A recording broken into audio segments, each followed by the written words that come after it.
ఎలా ఉందన్న goat life?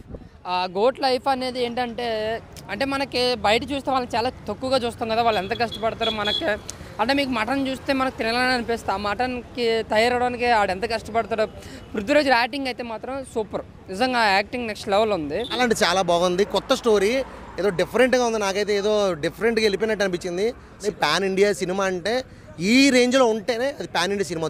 గొర్రెలు అదే కాస్తారు కదా, వాళ్ళకి సంబంధించిన ఒక రియల్ స్టోరీ తీసుకుని చేశారంటే సినిమా చాలా బాగుందన్న. రియల్ స్టోరీ కాబట్టి జనాలు ప్రతి ఒక్కరికి కూడా కనెక్ట్ అవుతుంది. మనం సలాలు చూసాం అన్న, తను ఏ రకంగా అయితే ఉన్నాడో నిజంగా ఇది ఎన్నో డబుల్ చాలా కొత్తగా అనిపించింది.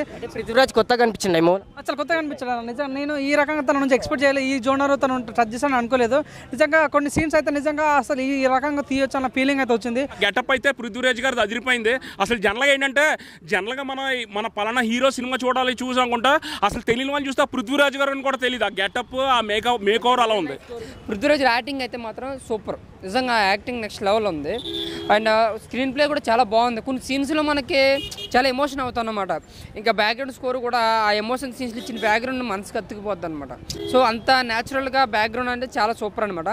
సో పాన్ ఇండియా రిలీజ్ అయింది కాబట్టి సలార్ తర్వాత ఆయన ఇప్పుడే చూడడం సో చాలా హ్యాపీగా ఉంది. జనాలకు ఉపయోగపడే సినిమాలు చూపించినప్పుడు అట్లా అవార్డు ఇస్తే డెఫినెట్గా ప్రతి ఒక్క డైరెక్టర్ కూడా అలాంటి సినిమాలు తీయడానికే చూస్తారు. అంతేగాని దొంగతనాలు చేసిన సినిమాలకి లేదంటే స్మగ్లింగ్లు చేసే సినిమాలకి అవార్డులు ఇవ్వడాలి కాదన్న, ఇలాంటి సినిమాలకి ఇవ్వాలి. భీమ్ సినిమా అలాంటి సినిమాకి అవార్డు రాలేదు, ఈ సినిమాకి కూడా అవార్డు రాదు. ఎందుకంటే మంచి సినిమాకి ఎప్పుడూ అవార్డ్స్ రావు.